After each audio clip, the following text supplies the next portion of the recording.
অথৈ মুক্তির পর শোভন সাগরে ডুব দিতে চলেছেন সোহিনী সরকার, এমনটাই গুঞ্জন টলিপাড়ায়। বেশ কয়েকদিন ধরেই গুঞ্জন চলছে জুলাই মাসেই নাকি শুভ কাজটা সেরে ফেলবেন শোভন সোহিনী। কাজের ফাঁকে পুরোদমে বিয়ে শপিং করছেন নায়িকা। 3 লাখ টাকার নেকপিস অর্ডার দিয়েছেন বিয়ের জন্য।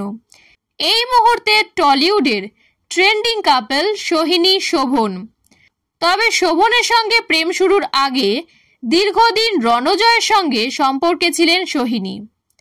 সেই সময় শোনা গিয়েছিল রণজয়কেই নাকি বিয়ে করবেন সোহিনী।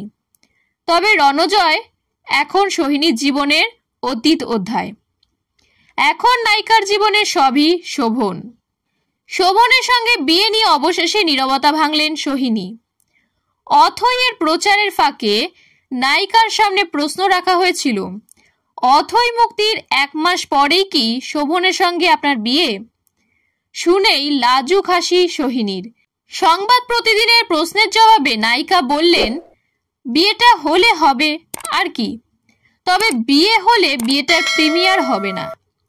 নায়িকার ইঙ্গিত, বিয়ের আসরে মিডিয়ার অবাধ প্রবেশাধিকার থাকছে না। বিয়েটা একান্ত ব্যক্তিগতই রাখবেন সোহিনী। খবরও তেমনটাই।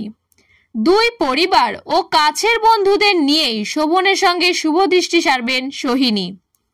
শোভন সোহিনীর প্রেমের জল্পনা শুরু গত বছর পুজোর ঠিক আগে। স্বস্তিকা দত্তের সঙ্গে শোভনের ব্রেকআপের খবর সামনে আসার মাসখানেকের মধ্যেই শুরু সোহিনী শোভনের ঘনিষ্ঠতার গুঞ্জন। তবে এইবার সম্পর্ক নিয়ে শুরুর দিকে বেশ গোপনীয়তা বজায় রেখেছিলেন দুজনেই।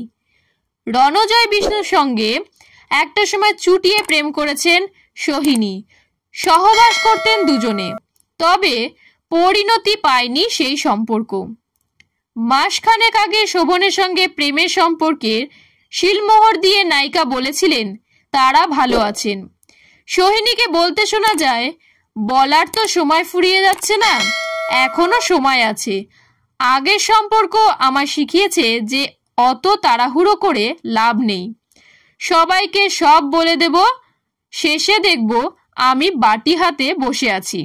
আমারও আশ্চর্যজনকভাবে সোহিনী ও শোভনের চেয়ে বয়সে 6 বছরের বড়। আপাতত বরকনের সাজে শোভন সোহিনীকে দেখার অপেক্ষায় গোটা নেট দুনিয়া।